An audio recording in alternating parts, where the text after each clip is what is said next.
ये देखो आप, ये देखो जटाएं देखो, आप देख सकते हो 7 फुट की जटाएं हैं। योगी बाबा चंचल नाथ जी जो कि वेस्ट बंगाल से आए हैं और फिर गुरुजी थे तो वो हमारे कुल गुरु थे। तो उन्होंने हमारे पिताजी से माताजी से मांगा था। रागनी है हमारे यहाँ दादा लक्ष्मी चंद जी की। सब सौदे तकदीर के मैं फकीर आली तकदीर में तो पूर्णिमा या अमावस्या को 1-2 भगत लगता है, शिष्य सब साथ में तब धोते हैं, भस्म चढ़ाते हैं। भस्म चढ़ाते जी। मामला वायरल हो रहा है, ये भागेश्वर धाम से है जो। हाँ। अच्छा वो कह रहे हैं धीरेन्द्र कृष्ण शास्त्री मिल के भी आए थे उनसे। पूरी चले जाओ ना, जाके देख लो मंदिर की जो ध्वजा है, जिधर से हवा है, अगर पूर्व से तो पूर्व में ही ध्वजा लहराती है।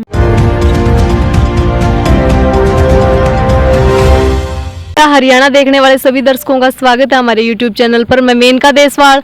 आज हम पहुंचे हैं रिठाल गांव के अंदर जो कि रोहतक क्षेत्र के अंदर पड़ता है, रोहतक क्षेत्र के अंतर्गत आता है। और हमारे सामने हमारे बड़े पूजनीय इतिहास गवाह है संतों का, सन्यासियों का।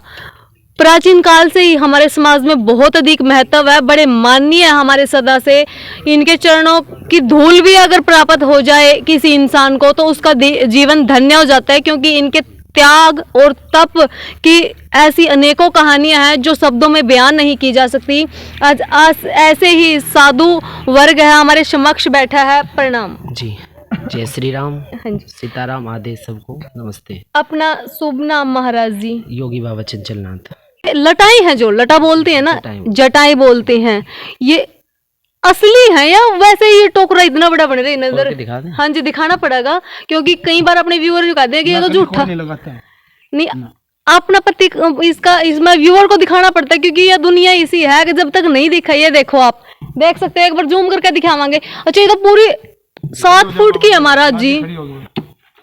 ये देखो, ये देखो आप, ये देखो जटाएं देखो, आप देख सकते हो 7 फुट की जटाएं हैं। योगी बाबा चंचल नाथ जी जो कि वेस्ट बंगाल से आए हैं और फिलहाल जो हरियाणा की हरी भूमि है, ये कह लीजिए कि जो भगवान की भूमि है हरियाणा, वहां पे वास है फिलहाल। यहीं के जो तपोभूमि है इसी को बना लिया है, कर्म भूमि भी इसी को बना लिया है। आप देख सकते हो 7 फुट की जटाएं हैं और आज देने के लिए आज आए हैं। महाराज जी को हमने कष्ट तो बहुत दे दिया है, देखो खड़े हुए हैं अभी तो। अपनी जटाएं इतनी लंबी हैं कि उनको बांधने में भी आप देख सकते हो कितना समय लग जाता है। बाकी महाराज जी से और भी जानकारी लेंगे कि इतनी बड़ी जटाएं इतनी लंबी है। वैसे तो साधु जीवन का ये एक अभिन्न अंग है। जटाएं, धूल, तपस्या और ध्यान, ये सारी चीजें एक साधु के जीवन का अभिन्न अंग है। महाराज जी आप इनको धोते हो या वैसे ही? नहीं,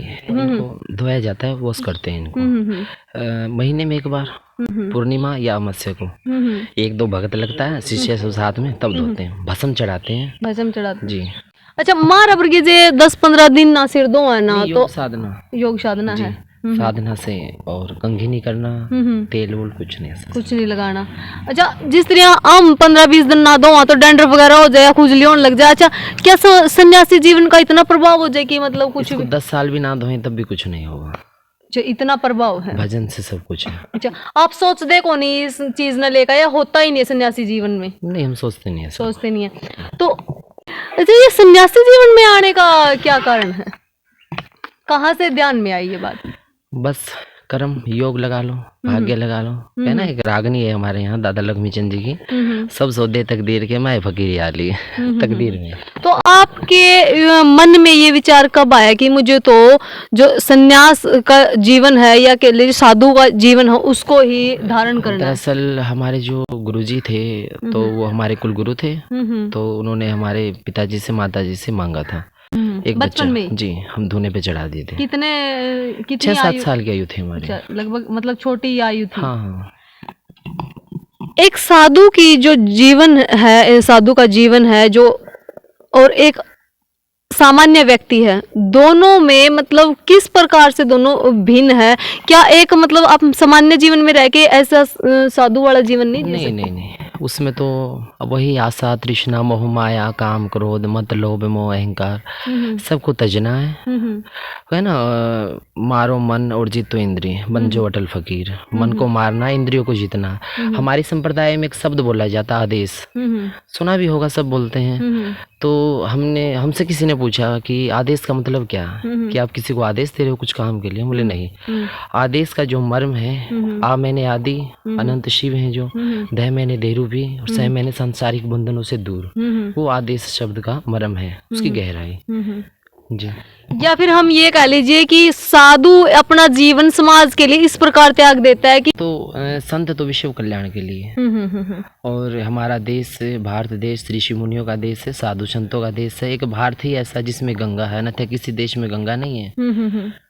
संत समाज है, साधु समाज है, विश्व कल्याण के लिए भजन करता है। अगर संत ना रहे तो दुनिया खत्म हो जाएगी। अच्छा महाराज जी देखो, आप का वजूद ही नहीं रहेगा। हाँ जी, सनातन धर्म संतों से टिका है। और एक बात और ही आएगी, मैं अब ये चल ही रहा वाक्य तो पूछ लेती हूँ। अच्छा, अब हाल फिलहाल में एक बहुत मामला वायरल हो रहा है, ये बागेश्वर धाम से है जो। हाँ। अच्छा वो कह रहे हैं धीरेन्द्र कृष्ण शास्त्री मिलके भी आए थे उनसे।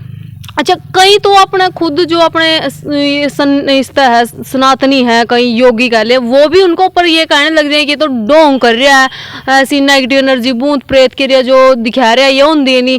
क्या वास्तव में ऐसी कोई विद्या या ये कह जाए उसके बारे में हम कुछ नहीं कहें। नाम किसी की निंदा कर सकते हैं ना चुगली। बुरा खोजे न मैं गया, बुरा न मिलिया कोई, जब अपने अंदर झांक के देखा मुझसे बुरा ना कोई।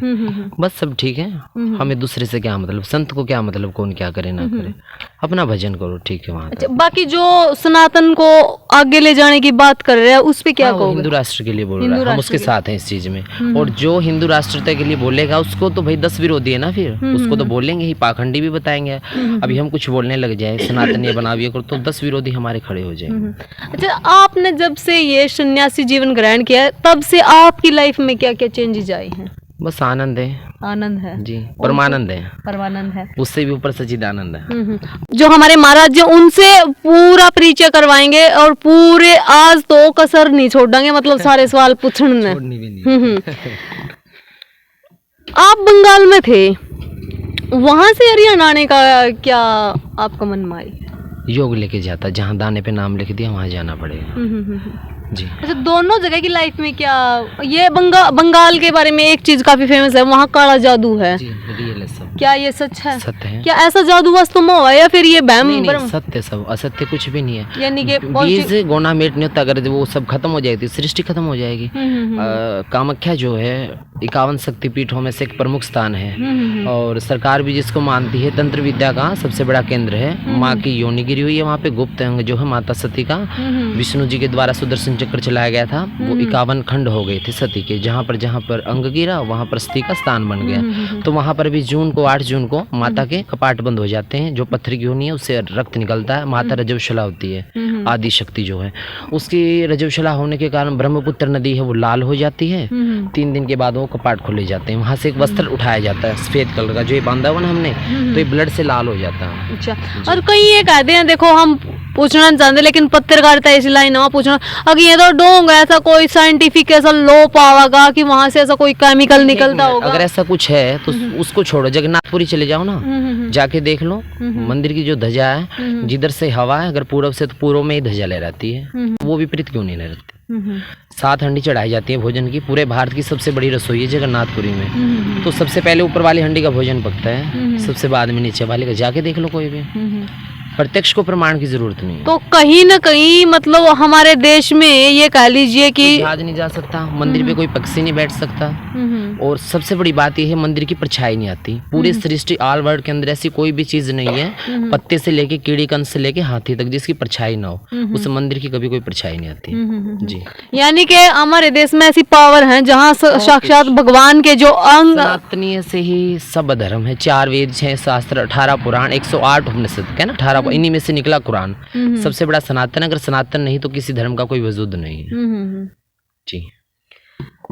वैसे ये कहते हैं कि ये सनातन है, चाहे इस्लाम है या कुछ भी, ये तो इंसान के बनाए हुए हैं, और हम ये दावा करते हैं कि सनातन सबसे पुराना धर्म है। मतलब उलझ गया फिर आपस में। देखो सन्यासी है, आपकी तो लाइफ बहुत अलग है, क्योंकि आपको तो समाज से, इन चीज़ों से कोई ज़्यादा सा फर्क पड़ता नहीं, मोह माया से। लेकिन आपस में जो ये लोग हैं धर्म के ठेकेदार, हम जिसने कह सका, वो आपस में लड़ते हैं, उसको बारे में क्या कहना चाहोगे? क्या इंसानियत सबसे बड़ा धर्म नहीं है? महाराज हमारे समक्ष एक और महाराज जी हैं। आपने इतना टाइम दिया है और बहुत ही, ये कह लीजिए कि शांत स्वभाव से और विस्तार पूर्वक अपनी लाइफ के बारे में बताया, सन्यासी लाइफ के बारे में बताया। बाकी हरियाणा में आएगा, मतलब क्या बढ़िया लगा, ये और बता दो आप। यहाँ के लोगों की जो भावना है संतों के प्रति बहुत ज्यादा है। संतों की इज्जत करते हैं, कदर करते हैं, और संतों के प्रति स्नेह और प्रेम रखते हैं। आप देख लीजिए, मेरा हरियाणा दूध दही का खाना बेस्ट, मतलब हरियाणा गुड। महाराज जी ने अपने इतने सुंदर वचन हमारे पब्लिक के सामने रखे हैं, जनता के सामने रखे हैं, अपनी लाइफ की भी बहुत अच्छी अच्छी बातें बताई हैं। उनके लिए हम पूरी पब्लिक की तरफ से और हम खुद भी साधुवाद नमन करते हैं, साक्षात प्रणाम करते हैं, और इनका आशीर्वाद तो जहाँ भी मिल जाए वो ही कम है। बाकी आपने यह वीडियो कैसी लगी, वीडियो के बारे में जरूर बता दियो, चैनल ना सब्सक्राइब कर दियो। और महाराज जी के जीवन में और इतनी लंबी लटाएं हैं, और अब साधु को धारण करके जो जीवन, सन्यासी जीवन जी रहे हैं, आनंद में है, उसके बारे में भी कमेंट करना ना भूले, क्योंकि ऐसे महान साधुओं के दर्शन ही लाइफ में बहुत कुछ लेके आते हैं। बाकी वीडियो कैसी लगी, वीडियो के बारे में जरूर बता दियो, चैनल को सब्सक्राइब कर देना। जय हिंद, जय हरियाणा।